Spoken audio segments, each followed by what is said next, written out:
Love Hurts is the new romance action comedy directed by Jonathan Eusedio. It's about a realtor who is pulled back into the life he left behind after his former partner in crime resurfaces with an ominous message. With his crime lord brother also on his trail, he must confront his past and the history he never fully buried. Unfortunately, this movie is pretty bad. I had some hope as the trailers were pretty good, and I'm a big fan of Ke Huy Quan, but it just missed on every single level, from the script to the performances to the editing. It's a romance action comedy, but it misses the mark on each of these genres. A majority of the comedy is weak, the romance is non-existent, and there's only a handful of interesting action scenes. There was only one fight scene that I enjoyed that took place in a kitchen, where the filmmakers put the camera in some kitchen appliances, which was fun, but other than that, it was all pretty standard stuff.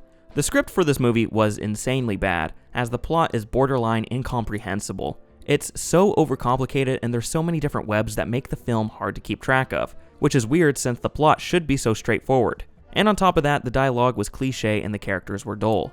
I seriously could not tell you the name of a single character in this movie, and so many of these characters just feel unnecessary and like they didn't earn their place in the story. This of course isn't helped by some weak performances by a lot of the supporting cast. The editing was also really sloppy. There's awkward scene transitions and some cross-cutting that is ineffective and bizarre. Not only does this poor editing kill the momentum of the story, but it also makes the jumbled plot even more noticeable. I apologize for coming off as so negative and mean, but this movie was really a mess. You can tell that the script was lacking, and by the time that the filmmakers realized it, it was too late, so they tried to make up for it in post-production and just made it even more incomprehensible.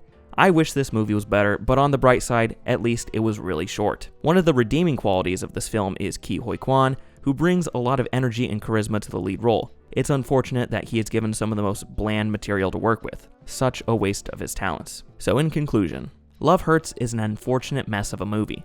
The script is the weakest aspect, as it has an overcomplicated plot, weak dialogue, poor comedy, and forgettable characters. No hate to the filmmakers involved, but this script needed a few more passes before it went out to shoot. On top of that, the editing is awkward and confusing. There's a few good moments of action, and Ke Huy Quan is a charismatic lead, but as a whole, this movie is not worth the price of admission. At least the trailers were good. 1.5 stars.